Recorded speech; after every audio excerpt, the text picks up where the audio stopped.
Hi అండి, welcome back to my channel spicy అమీలా.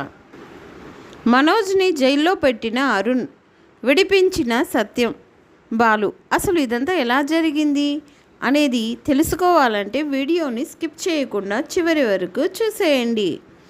గుండె నిండా గుడిగంటలు అప్కమింగ్ ఎపిసోడ్స్లో ఏం జరగబోతుందో ముందుగా తెలుసుకోవాలి అనుకుంటే కింద కనిపిస్తున్న హైప్ బటన్ని క్లిక్ చేసి వీడియోని లైక్ చేసి ఛానల్ని సబ్స్క్రైబ్ చేసుకోండి. రోహిణి నిజస్వరూపం ప్రభావతి తెలుసుకోవాలి అని మీరు కూడా అనుకుంటే కామెంట్లో ఎస్ అని టైప్ చేయండి. ఇంకా మలేషియా మామ బాలుకి అడ్డంగా దొరికిపోతాడు. ఇంకా అలా దొరికిపోయిన తర్వాత బాలు మాత్రం ఎందుకు ఈజీగా వదిలేస్తాడు? మరొక్కసారి డైనింగ్ టేబుల్ని కోర్టు బోను చేయాల్సి పరిస్థితి వచ్చింది. మీనా, నాకు మొదటి నుంచి అనుమానమే. ఆ అనుమానమే ఈరోజు నిజమైంది. ఇంకెందుకు ఆలస్యం? మేకమామ రా, ఇంటికి వెళ్దాం అంటూ ఇంకా తన కోసం సన్మానించడానికి తీసుకొచ్చిన 2 పూల దండలు కూడా మాణిక్యం మెడలో వేసి బాలు అయితే ఇంటికి తీసుకొస్తాడు. ప్రభావతి కొంచెం సేపటి వరకు కూడా మలేషియా నుంచి వచ్చారని అతని ఇదని ఇక గొప్పలు చెప్తూనే ఉంటుంది. అప్పటికి కూడా రోహిణి పొగరు ఏమాత్రం అనగకుండా రోహిణి మాత్రం మీనా మీదే విరుచుకుపడేసరికి ఒక్క నిమిషం ఆగు అంటూ ఇంకా మీనా అయితే రోహిణిని ఆపి మలేషియా మాణిక్యం చేత బాలు విషయం మొత్తం చెప్పిస్తాడు. నన్ను క్షమించండమ్మా, నేను కావాలని ఇదంతా చేయలేదు. ఇదంతా రోహిణి ఆడించిన నాటకమే. మీరు ఆస్తి అడిగిన ప్రతిసారి కూడా నన్ను రోహిణి చెప్పినట్లే చేయమన్నట్టు చేశాను. నాకేం సంబంధం లేదమ్మా, నేనేమీ తప్పు చేయలేదు. నన్ను క్షమించండయ్యా, నా వల్ల సుందరి జీవితం నాశనం అవ్వకూడదు బాలు అని చెప్పి అనేసరికి మీరేం తప్పు చేశారండి? అయినా మీరేం తప్పు చేశారు? నాటకం ఆడించింది ఈవిడగారైతే ఆడింది మీరు. కేవలం మీది ఒక పాత్ర మాత్రమే. మీ పాత్రను సృష్టించిందే ఈవిడ కదా. మీరు వెళ్ళండి అనేసరికి మనోజ్ కాస్త అదేంట్రా అతన్ని పంపించేస్తున్నావు అనగానే, పుట్ట మాత్రమే వెళ్ళిందిరా, పాము ఇక్కడే ఉంది. ఇదంతా చేసిన రోహిణిని వదిలేసి మలేషియాని పట్టుకుంటే ఏం లాభం? మాణిక్యానికి ఏం తెలుసు పాపం. రోహిణి ఏం చెప్తే అది చేశాడు. అస్థికలు తమ్మంటే తను ఎక్కడి నుంచి తెస్తాడు? అందుకే వాళ్ళ కొట్లో ఉన్న మేక తలకాయను కాల్చి వాటిని అస్థికలుగా తెచ్చాడు. పాపం. అయింది తప్పు లేదమ్మా, ఆడించిన రోహిణిని అడగాలి. అయినా ఎన్ని డిగ్రీలు చదివాను, పెద్ద బిజినెస్ మెన్ని అంటూ పెద్ద గొప్పలు చెప్తావు కదరా. నీ పెళ్ళాం అబద్ధం చెప్తుందో నిజం చెప్తుందో తన కళ్ళల్లోకి చూసైనా సరే నువ్వు తెలుసుకోలేకపోయావా? ఇప్పుడు చూడు పార్లలమ్మ ఎంత పెద్ద అబద్ధం చెప్పిందో. మలేషియా నాన్న అని చెప్పింది, అబద్ధం మామయ్య అని చెప్పింది. అబద్ధం నాన్నగా క్యారెక్టర్ తీసుకురావడం కుదరదేమోనే, మావయ్యనైనా కాస్త తీసుకొచ్చింది. ఎంత బాగుందో చూసావు కదా. ఎప్పుడో చచ్చిపోయి ఉంటాడు వాళ్ళ నాన్న ఫోటోని తీసుకొచ్చి అప్పుడు ఏడవలేని అమ్మ ఇప్పుడు ఏడ్చి అందరి ముందు పెద్ద గొప్ప మనిషిలా చూపించింది. ఇంత గొప్ప మనిషి నీకు మాత్రమే దొరుకుతుందిరా అని చెప్పేసరికి, ఏంటోదినా ఎందుకు ఇలాంటి పని చేశావు అంటూ రవి అడుగుతూ ఉంటాడు. ఇంకా శృతి అడుగుతుంది, మీనా కూడా సైలెంట్గా ఉన్నావే, ఇప్పటి వరకు చెప్పుకొచ్చావు కదా మా అమ్మ పూల బొట్టల్లో కట్టలు తెచ్చిందని. మరి నువ్వు ఎక్కడి నుంచి తెచ్చావు? మేమేమీ అబద్ధాలు చెప్పి లేనివి ఉన్నట్టు గొప్పలు చెప్పుకోలేదే. ఎప్పుడూ మేము ఒకేలా ఉన్నాం. మేము ఎప్పుడూ అబద్ధాలు చెప్పాల్సిన అవసరం మాకు లేదు. నువ్వు ఎన్ని అబద్ధాలు ఆడావో, ఎన్ని మోసం చేశావో ఒక్కసారి ఆలోచించుకో. కట్టుకున్న భర్తని, అత్తగారిని, ప్రతి ఒక్కరిని చేసుకుంటూ వచ్చింది. ఇప్పటికైనా అర్థమైంది అనుకుంటా. అత్తయ్య, మీకు రోహిణి నిజస్వరూపం ఇప్పటికైనా అర్థమైందా? రోహిణి మా అమ్మ మా అమ్మ అంటూ ఓ మిమ్మల్ని మెచ్చుకొని మేకతోలి వేసింది. ఎందుకో అర్థమైందా? ఇప్పుడు మావయ్య గారు పెన్షన్ డబ్బులు కూడా 45 లక్షలు వచ్చిన తర్వాత ఈవిడ గారు ఎందుకు మనోజ్తో ఇంత బిజినెస్ పెట్టిందో తెలుసా? రేపు అన్న రోజున ఈవిడ గారి గురించి బయటపడితే మనోజ్కు ఈవిడ గారికి ఫేవర్గా ఉంటాడు అన్న ఉద్దేశంతోనే ఇంత చేసిన ఈవిడ్ని మాత్రం ఎట్టి పరిస్థితుల్లో వదిలివేయకూడదు అంటూ మీనా మాట్లాడేసరికి నేనేం తప్పు చేశాను, నన్నంటున్నారు అంటూ వాయిస్ బేస్ పెంచుతుంది రోహిణి. అంత తప్పు చేసి కూడా రోహిణి నేనేం తప్పు చేశాను అన్నట్టు మాట్లాడేసరికి ప్రభావతికి అప్పటి వరకు అగ్నిపర్వతం తనలోనే అలా అణుచుకొని ఉన్నటువంటి ప్రభావతి ఒక్కసారి రోహిణి మీదకు విరుచుకుపడుతుంది.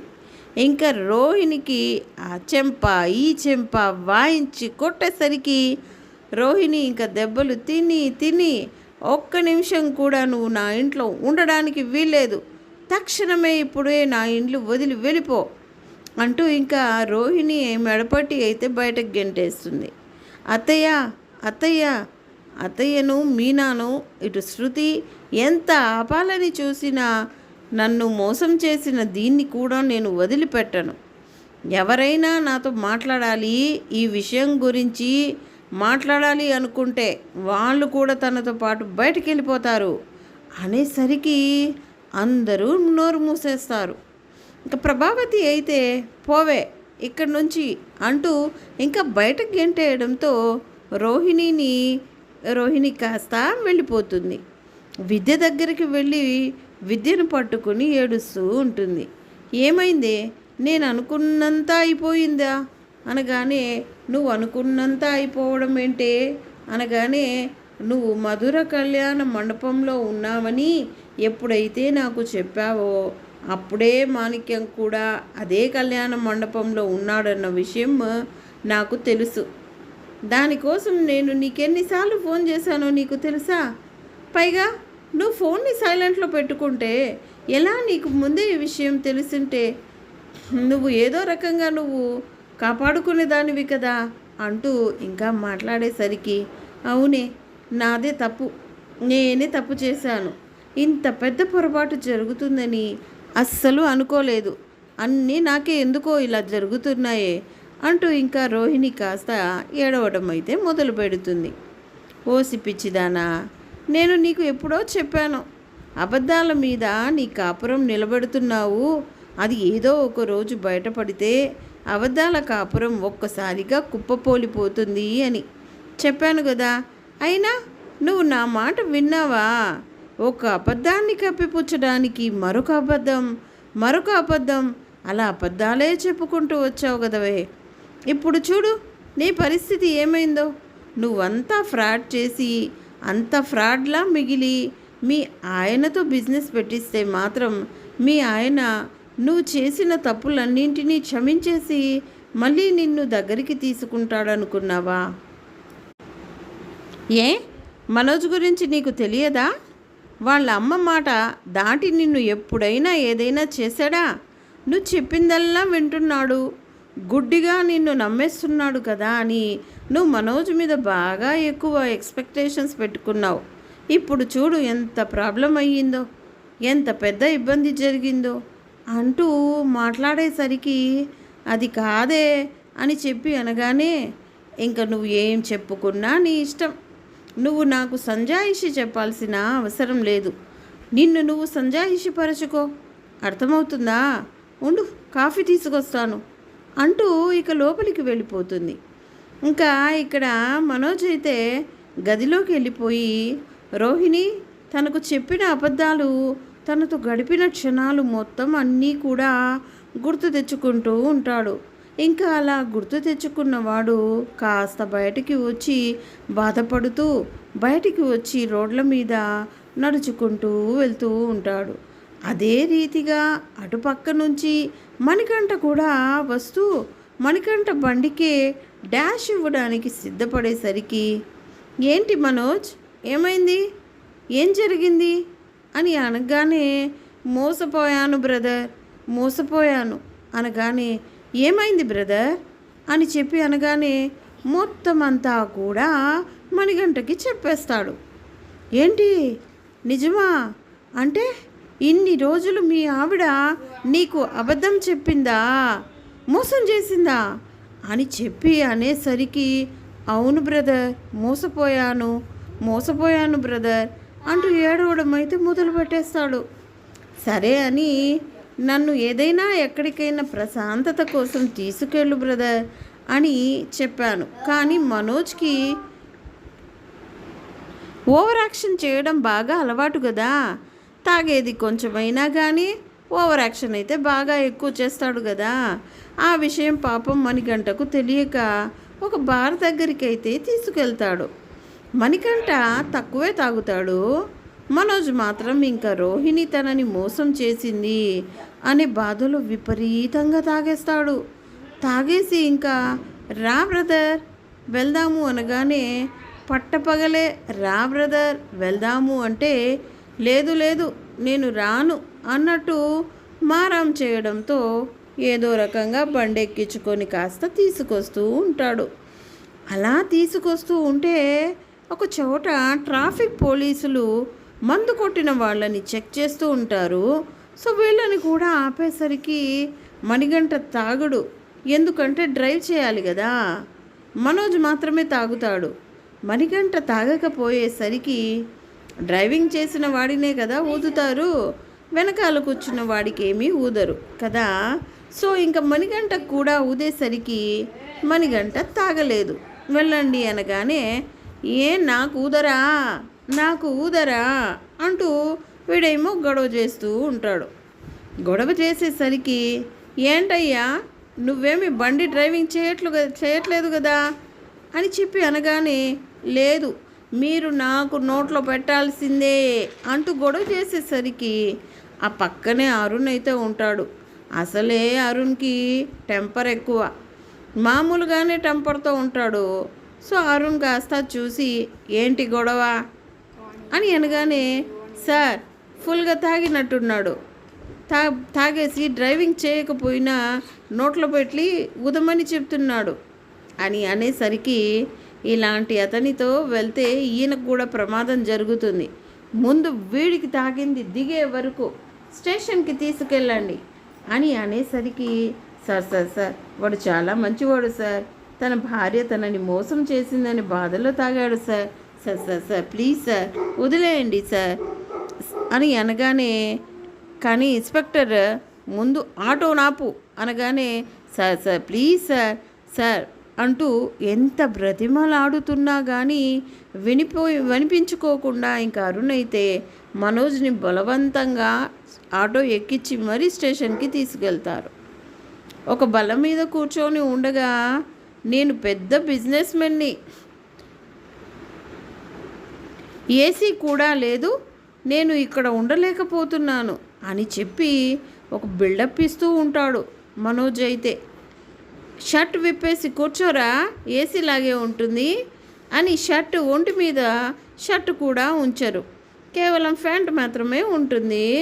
ఇంకా అలా షర్ట్ ఇప్పించేసి ఒక పక్కకైతే తోసేస్తారు. ఇంకా అక్కడ కూర్చొని ఉంటాడు మనోజ్ అయితే. ఫుల్గా తాగేసి ఉంటాడు కదా, ఏం మాట్లాడుతున్నాడో ఏం చెప్తున్నాడో కూడా ఏమీ అర్థం కాదు. ఇంక ఇలా ఉండగా ఇక రోహిణి కోసమని విద్య కాఫీ అయితే తీసుకొస్తుంది. తాగవే అని అనగానే, నాకేం వద్దే, మనోజ్ని చూడకుండా, మనోజ్ అసలు తాగాడో తిన్నాడో ఏం చేస్తున్నాడో, నేనంటే మనోజ్కి చాలా ఇష్టమే అనగానే, అందుకే కదే మోసం చేశావు, ఇష్టమనే నువ్వు నమ్మడం వల్లే కదా మనోజ్ని మోసం చేశావు అని చెప్పాను, కానీ నేను ఇదంతా మనోజ్తో ఉండడం కోసమే కదా చేశాను అని అంటూ ఉంటుంది రోహిణి. మనోజ్ని మోసం చేయాలన్న ఆలోచన నాకేమీ లేదు కదా అంటూ చెప్పడంతో, ఏదైనా సరే నువ్వు మోసమే చేశావు, మోసం చేసే గెలవాలి, కాపురాన్ని నిలబెట్టుకోవాలి అనుకున్నావు, నీది ప్రేమ కాదే, మోసపూరితమైన ప్రేమ అంటూ ఇక విద్య మాట్లాడేసరికి, అలా ర్యాష్గా మాట్లాడిన నాకు చాలా బాధ కలుగుతుంది, నిజాలు కదా, అలాగే ఉంటాయి, హార్ష్గానే ఉంటాయి. మీ అత్తగారు నిన్ను కొట్టి పంపేయడంలో ఎలాంటి తప్పు లేదు. ఎందుకంటే ఏ కోడలు మీదైనా అత్తగారు ఆశలు పెంచుకుంటుంది. పైగా నువ్వు చెప్పే మాటలకు, కళ్ళబోలి కబర్లకు మీ అత్తగారు నీ మీద ఎంత ఆశ పెంచుకొని ఉంటుందో పాపం. అసలే ఆవిడకి డబ్బు అంటే ఇష్టము. పైగా నువ్వు అన్ని కోట్లు ఇన్ని కోట్లు అంటూ ఓ గొప్పలు చెప్పేసరికి పాపం ఆవిడనంతా నిజమని నమ్మి నీ మీద ఎంతో ఆశతో నీ గురించి ఎంతో గొప్పగా ఆలోచించింది. కానీ చెప్పి మాట్లాడేసరికి ఇంకా ఏం మాట్లాడాలో కూడా అర్థం కాదు రోహిణికి. ఏడుస్తూ కూర్చుంటుంది. ఇంకా ఇక్కడ ఇంటి దగ్గర సత్యమ్మ మనోజ్ గురించి ఆలోచిస్తూ ఉంటాడు. ఈలోపు మీనా కాఫీ కలుపుతూ ఉంటే బాలు మీనా దగ్గరికి వెళ్ళేసరికి ఎవరికి కాఫీ అని అనగానే మావయ్య గారికండి అనేసరికి నాకు కూడా కలుపు, నేను తీసుకువెళ్ళి నాన్నకి ఇస్తాను అని ఇద్దరికీ కూడా కాఫీలు తీసుకొని వస్తాడు. ఇచ్చిన తర్వాత తాగు నాన్న అనగానే ఎందుకు నాన్న అంత బాధపడుతున్నావు అనగానే నా బాధ అంతా వాడి గురించేరా. వాడు అబద్ధాలు మోసాలు చేసి ఉండొచ్చు, కానీ ఒట్టి అమాయకుడు. ఎప్పుడో పొద్దుట అనగా బయటికి వెళ్ళాడు, ఇప్పటికీ రాలేదు అని అనగానే ఎక్కడికి వెళ్ళాడు అని అడుగుతాడు. ఏమోర్రా తెలీదు, ఫోన్ కూడా పని చేయడం లేదు అని చెప్పి మాట్లాడేసరికి అవునా వచ్చేస్తూ ఉంటాడులే అనగానే ఈలోపు డోర్ కొట్టుంటే మనోజే అయి ఉంటాడు అని సత్యం అంటాడు. ఈలోపు మణిగంట కాస్త పరుగున వస్తాడు. ఏమైంది బ్రదర్, ఎలా వచ్చావు అని అనగానే అది మనోజ్ పోలీసులు అరెస్ట్ చేశారు అనేసరికి మనోజ్ని పోలీసులు అరెస్ట్ చేయడం ఏంటి? రోడ్డు మీద బండికి అడ్డంగా వచ్చేస్తున్న మనోజ్ నా బండికి అడ్డంగా వచ్చాడు, ఎక్కడికైనా తీసుకెళ్ళు బ్రదర్ అంటూ గోల పెట్టడంతో మందు షాప్కి తీసుకెళ్ళాను. ఇంకా అక్కడ ఫుల్గా తాగి ఇద్దరం తిరిగి వస్తున్న సమయంలో నా నోట్లో చెక్ చేశారు. నేను డ్రింక్ చేయకపోవడంతో వెళ్ళండి అనగానే నేను వెనకాల కూర్చున్నాను కదా, నాకు చెక్ చేయండి అంటూ వీడు గొడవ చేసేశాడు పోలీసుల దగ్గర. అందుకే పోలీసులు అరెస్ట్ చేసి స్టేషన్కి తీసుకెళ్లారు అనేసరికి పదరా బాబు వెళ్దాము అని ఇంకా సత్యము బాలు ఇద్దరం కూడా పోలీస్ స్టేషన్కి అయితే వెళ్తారు. ఇంకా అలా వెళ్ళేసరికి అప్పటికే షర్ట్ ఇప్పేస్తున్నాడు కదా, గబగబా వచ్చేసరికి ఒక మూల షర్ట్ లేకుండా ఉంటాడు.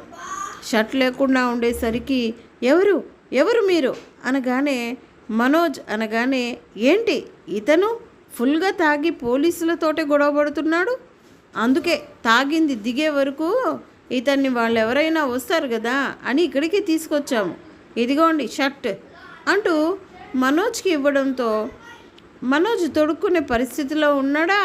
ఇంకా సత్యం కాస్త షర్ట్ తీసుకొని ఇంకా మనోజ్ ఏంట్రా ఇది అని అనగానే ఏం చేయమంటావు నాన్న, నా జీవితం అంతా ఇలా అయిపోయింది, రోహిణి నన్ను మోసం చేసింది నాన్న అంటూ పాపం ఏడవడం అయితే మొదలు పెట్టేస్తాడు.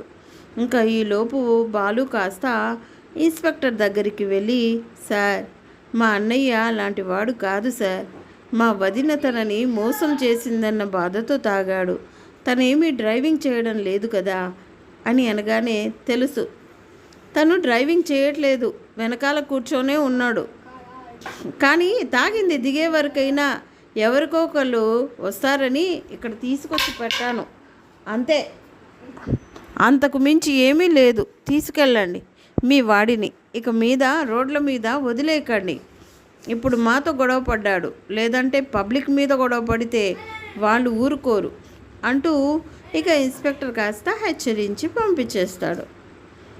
ఇంకా అలా పంపించేసిన తర్వాత మనోజ్ కాస్త బాధపడుతూ ఇంటికి వస్తాడు. ఇంటికి వచ్చేసరికి ఇంకా మనోజ్ అలా బాధపడుతూ ఇంకా ఇంటికి రావడానికి కూడా ఓపిక ఉండదు. పాలు కారులో ఒక పక్క సత్యం భుజాల మీద పడుకొని నాన్న మోసపోయాను నాన్న అంటూ ఏడుస్తూనే ఉంటాడు. కారు ఇల్లు వచ్చింది, దిగు నాన్న అని చెప్పాను. కానీ ఇక మనోజ్ని ఒక పక్క బాలు, మరొక పక్క సత్యం ఇద్దరు కూడా మోసుకొని వస్తారు.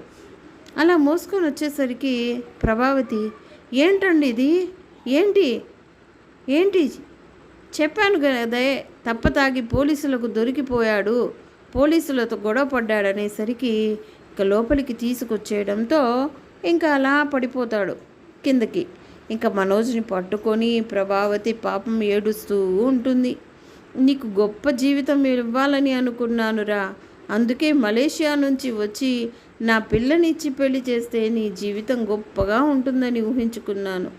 కానీ నువ్వు ఇంత ఎలా అయిపోతావని, ఈ రకంగా అయిపోవడానికి కారణం నేనే అవుతానని అస్సలు అనుకోలేదురా. నిజంగా నేను ఎంత పెద్ద తప్పు చేశానో అర్థమవుతుంది. ప్రతిసారి అమ్మా అమ్మా అంటూ నా వెంట తిరుగుతూనే ఉండేవాడివి. ఎంతసేపు డబ్బు డబ్బు అనేదాన్ని. ఆ డబ్బు వెంటే చూసుకున్నానే తప్ప అసలు నీ గురించి ఆలోచించనే లేదు. అది అబద్ధం చెప్తుందో నిజం చెప్తుందో కూడా తెలుసుకోలేకపోయాను. నా కొడుకు భవిష్యత్తు బాగుండాలని ఆలోచించాను. అది అసలు మలేషియానా కాదా అన్న విషయం కూడా నేను ఆలోచించలేకపోయాను అంటూ ఎంతగానో ఏడుస్తూ ఉంటుంది. ఇంకా ప్రభావతి అయితే, ఊరుకో ప్రభా అనగానే, నా కొడుకండి, వాడి జీవితం బాగుపడాలని ఎన్ని ఆశలు పెంచుకున్నానో తెలుసా, చివరికి వాడి జీవితం ఇలా అయిపోయిందండి అంటూ ఇంకా ఎంతగానో ఏడ్చేసరికి ఇంకా బాలు మనోజ్ని తీసుకెళ్ళి గదిలో ఇంకా వాడి బట్టలు విప్పి స్నానం చేయించి ఆ బట్టలు మార్చి పడుకోబెడతాడు. బాలు రవి ఇద్దరు కూడాను అలా పడుకోబెట్టేసరికి మీనా వాడికి ఏదైనా పెట్టు అని అనేసరికి అలాగేనండి అంటూ గబగబా మీనా కంచంలో అన్నం పెట్టేసి ఇచ్చేసరికి ఇక బాలు కాస్త అన్నం తీసుకొని పైకి తీసుకెళ్తాడు. మనోజ్కి దగ్గరుండి అన్నం తినిపిస్తాడు. వాడు ఎంత తినడానికి మారం చేసినా కానీ తినను అంటూ బలవంతంగానే పడతాడు. ఈ పక్కన మనోజు, ఆ పక్కన ప్రభావతి, సత్యం ఇద్దరు, బాలు, మీనా అందరూ చూస్తూ ఉంటారు. చూసావా, వాడికి మధ్య ఎన్నో ఉండొచ్చు, ఎన్నో జరిగి ఉండొచ్చు, కానీ తన తోడు పుట్టిన అన్నయ్య ఈ పరిస్థితిలో ఉన్నాడని తెలిసేసరికి చూసావా వాడెంత బాధపడుతున్నాడో, దగ్గరుండి ఎంతలా చూసుకుంటున్నాడో. అది అన్నదమ్ముల మధ్య ఉండే బంధం. అది నువ్వు అర్థం చేసుకోకుండా అన్నదమ్ముల మధ్య కూడా వైరాన్ని నింపావు, వాళ్ళ మధ్య దూరాన్ని పెంచావు. మనోజ్కి ఇవన్నీ తెలుస్తాయా? ఇవేమీ తెలియదు. వాడికి ఎంతసేపు డబ్బు డబ్బు డబ్బు గురించి ఆలోచిస్తాడు. డబ్బు గురించి ఆలోచిస్తాడే తప్ప దేని గురించి పట్టించుకోడు వాడు. అది వాడి మనస్తత్వం అలా తయారైంది. చూడు ప్రభా, అంతా కూడా మన బిడ్డలే అని అనుకోవాలి. రోహిణిని నమ్మడం నీ మోసం కాదు, తను నమ్మించింది. అందరూ మోసపోయాం. నువ్వు ఒకదానివే కాదు కదా. నీకు తన మీద ఎక్కువ ప్రేమ, డబ్బు మీద ఎక్కువ ఆశ ఉండడంతో నువ్వు తనని గుడ్డిగా నమ్మావు. మేము కేవలం తనని ఇంటి కోడలుగా మాత్రమే నమ్మాం అంటూ ఇంకా సత్యం ప్రభావతికి నచ్చజెప్తూ ఉంటాడు. అలా నచ్చజెప్తూ ఉంటే మనోజ్ మాత్రం పాపం చాలా బాధపడుతూ ఉంటాడు. మనోజ్ గురించే ఆలోచిస్తూ ఉంటుంది రోహిణి. అయితే ప్రతి క్షణం కూడా మనోజ్ గురించే ఆలోచన. తన ఆలోచన మాత్రం ఎటూ పోదు. నా కొడుకు జీవితం ఇలా అవ్వడానికి ఆ రోహిణి మాత్రం ఎట్టి పరిస్థితుల్లోనూ వదలను అంటూ ప్రభావతి కాస్త అనేసరికి రోహిణిని అనడంలో తప్పేముంది? రోహిణి ఏ తప్పు చేయలేదు. నీకున్న డబ్బు పిచ్చిని తను అలా అలవరుచుకుంది. ఏదేమైనా ఈ ఇంటికి కోడలు కావాలని అనుకునింది. ఇంటికి కోడలు కావాలని కాబట్టి అబద్ధాలు చెప్పింది, మోసాలు చేసింది.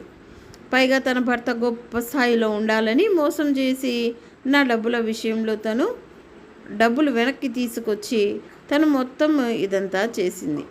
దానికి మనం ఏమీ తప్పు పట్టలేం. అది నువ్వు తప్పుగా అర్థం చేసుకుంటే ఏమీ చేయలేం ప్రభా. ఒకటి మాత్రం గుర్తుపెట్టుకో, రోహిణి మాత్రం ఏ తప్పు చేయలేదు అని నువ్వు అర్థం చేసుకోవాలి. అబద్ధం చెప్పడం, మోసం చేయడం అదంతా కామనే. కాదనను.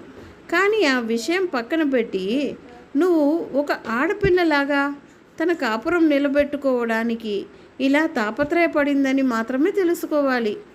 అది గుర్తుపెట్టుకో అని చెప్పి మాట్లాడటంతో ఇంకా ఏం మాట్లాడాలో కూడా అర్థం కాక ప్రభావతి అయితే షాక్ అయిపోతూ ఉంటుంది. ఏం చేయాలి ఇప్పుడు? నేనేం చేసి మనోజ్ని మామూలు మనిషిగా చేయాలి అని ప్రభావతి ఆలోచనలో పడుతుంది. ఇంకా శృతి రవి అయితే ఎంత మోసం చేసింది, మీ వదిన ఇంత దారుణంగా మోసం చేస్తుందని అస్సలు అనుకోలేదు రవి అని చెప్పాను కదా. మేము ఎక్కడా ఊహించలేదు. తను ఏం చెప్పినా మలేషియా అని చెప్తుంటే నిజంగానే మలేషియా అని అనుకున్నాం అని చెప్పనేసరికి నాకు ముందు నుంచి అనుమానమే. ఎందుకంటే తను మలేషియా అని చెప్పింది కానీ ఏ రోజు కూడా ఆ ఇంటి అడ్రస్, ఆ ఇంటి వాళ్ళు ఉన్న ఏరియా ఏంటి, మా ఫ్రెండ్ ఒకడు మలేషియాలో ఉన్నాడని చెప్పాను కదా, తన గురించి కూడా ఏమి చెప్పకపోవడము, ఇవన్నీ చూశాక నాకు నిజంగానే షాక్ అనిపించింది. కానీ ఏం చేయాలో అర్థం కాకే నేను సైలెంట్గా ఉండిపోయాను. ఈ విషయాలన్నీ కూడా ఇప్పుడు అర్థమవుతున్నాయి అని చెప్పి ఇంకా శృతి అనేసరికి ఏమో ఏం జరుగుతుందో. పాపం మనోజ్ గాడు చాలా ఆశలు పెట్టుకున్నాడు కదా వదిన మీద. వదిన చాలా మంచిది, తనకు ఒక మంచి భవిష్యత్తునిస్తుంది అని ఎంతో ఆశపడ్డాడు. ఈరోజు పోలీస్ స్టేషన్ కూడా వెళ్ళాడు అని అనగానే, పోలీస్ స్టేషన్కి ఏంటి రవి అని అనగానే, నీకు తెలీదా వాడు బాధలో బయటికి వెళ్తే ఆ మణికంఠ ఉన్నాడు కదా, మణికంఠ తీసుకువెళ్తే మందు తాగి పోలీసులతో గొడవ పడ్డాడంట. పోలీసులు వీడికి బాగా ఫుల్గా మందు ఎక్కింది, ఇలానే వెళ్తే దేన్నో దాని కింద పడతాడు అన్న ఉద్దేశంతో మణికంఠని వదిలేసి మనోజ్ని తీసుకెళ్ళి పోలీస్ స్టేషన్లో షర్ట్ లేకుండా కూర్చోబెట్టారంట. ఆ మణికంఠ ఇంటికి వచ్చి విషయం చెప్పేసరికి బాలు అన్నయ్య నాన్న ఇద్దరూ వెళ్ళి విడిపించుకొని వచ్చారంట అని అనేసరికి పాపం మనోజ్ని చూస్తే చాలా జాలిగా ఉంది. భార్య చేతిలో మోసపోవడంతో పాటు ఇంతటి కష్టాన్ని, ఇంతటి బాధని అనుభవిస్తూ ఎంతో వేదన పడుతున్నాడు. ఇలాంటి బాధ ఎవ్వరికీ రాకూడదు అని చెప్పి ఇంకా మాట్లాడేసరికి అవును ఎవరికి ఉండకూడదు అని ఇంకా అలా అనుకుంటూ ఉంటారు. ఇంకా అలా అనుకున్న తర్వాత సరే ఎవరి గురించైనా మనము ఎంతవరకు ఆలోచించాలో అంతవరకే ఆలోచించాలి. అందుకే అంటారు భర్తకు భార్య మీద, భార్యకు భర్త మీద పూర్తి నమ్మకం ఉండాలి అని. అబద్ధాలు చెప్పకూడదు, మోసం చేయకూడదు. బయట వాళ్ళ సంగతి ఎలా ఉన్నా భర్త దగ్గరైనా నిజం చెప్పాల్సింది రోహిణి వదిన. మా మనోజ్ అన్నయ్యకైనా నిజం చెప్పుంటే ఈరోజు మనోజ్ అన్నయ్యకి అంత బాధ ఉండేది కాదు కదా అంటూ ఇంకా మాట్లాడేసరికి అవును అలా చెప్పాలనుకున్నదైతే ముందే చెప్పి ఉండేది కదా. మనోజ్ని సైతం మోసం చేసి ఇప్పుడేం చెప్తుంది, ఏం చెప్పలేదు అంటూ ఇంకా రోహిణిని, మీనా ఇటు శృతి, రవి అందరూ కూడా మాట్లాడుకుంటూ ఉంటారు. చూద్దాం మరి రాబోయే ఎపిసోడ్లో ఇలాగే జరిగి మరి రోహిణి వెళ్ళిపోయిన బాధలో మనోజ్ తిరిగి మామూలు మనిషి ఎప్పుడవుతాడో, ప్రభావతి రోహిణిని క్షమించి మళ్ళీ ఇంట్లోకి తీసుకొస్తుందా చూద్దాం. మరి రాబోయే ఎపిసోడ్లో ఇలాగే జరగాలని, ఇలాగే జరుగుతుందని మీరు కూడా అనుకున్నట్లయితే ఈ వీడియోకి తప్పకుండా లైక్ చేయండి. నెక్స్ట్ ఎపిసోడ్ కోసం మా ఛానల్ని సబ్స్క్రైబ్ చేసుకోండి. Thanks for watching.